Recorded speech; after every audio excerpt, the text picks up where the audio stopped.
Hujambo mwanaspoti, tumekuwa kwa salama kabisa. Karibu tuangalie tetesi za uhamisho bara Ulaya. Tuanze taarifa kwamba Arsenal, Liverpool, Manchester City na Manchester United zote ziko kwenye harakati za kumtafuta winga wa Bournemouth mwenye umri wa miaka 25 Antoine Semenyo, ambaye ana kifungo cha kutolewa cha pauni milioni 65 ambacho kinaweza kuanzishwa wakati wa kipindi cha uhamisho Januari. Winga wa Chelsea Terry George anataka kuondoka Blues mwezi Januari, na timu kadhaa za ligi kuu pamoja na RB Leipzig na Roma zinaangalia uhamisho wa mchezaji huyo kimataifa wa Uingereza chini ya umri wa miaka 21.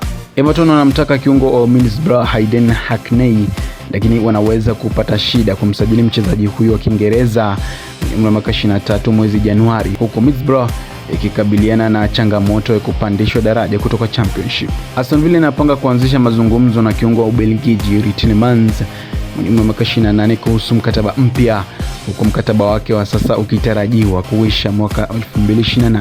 Inadaiwa kwamba Ole Gunnar Solskjaer aliwasihi Manchester United kuwasajili Erling Haaland, Jude Bellingham na Declan Rice alipokuwa meneja Old Trafford, lakini badala yake walisajili Donny van de Beek, Jadon Sancho na Cristiano Ronaldo. Leeds United huenda wasitumie takriban pauni milioni 25 kumsajili mshambuliaji wa AC Milan na Mexico Santiago Jimenez mwenye umri wa miaka 24, na badala yake watalenga mkataba wa mkopo muda mfupi kwa mshambuliaji mpya wakati wa dirisha la Januari. Mshambuliaji wa Ujerumani Nicole Temad alikuwa shabaha ya Bayern Munich msimu huu wa joto kabla ya kujiunga na Newcastle United kutoka Stuttgart, na mchezaji huyu mwenye umri wa miaka 23 anasema kwamba kwa kuzingatia mambo ya nyuma anafurahi kwamba aliingia Newcastle United. Kiungo kati wa Newcastle United mwenye umri wa miaka 20 Alfie Harrison, ambaye bado hajacheza mechi yake ya kwanza katika klabu hiyo aliyojiunga nayo kutoka Manchester City mwaka jana, anavutia vilabu viwili vya Championship. Manchester United na Roma ziko mbali sana katika thamani yao ya Joshua Zirkzee mwenye miaka 24, huku klabu hiyo ya ligi kuu ya Uingereza ikidai ada ya takriban pauni milioni 35 na kusita kuidhinisha uhamisho wa mkopo kwa mshambuliaji huyo Uholanzi.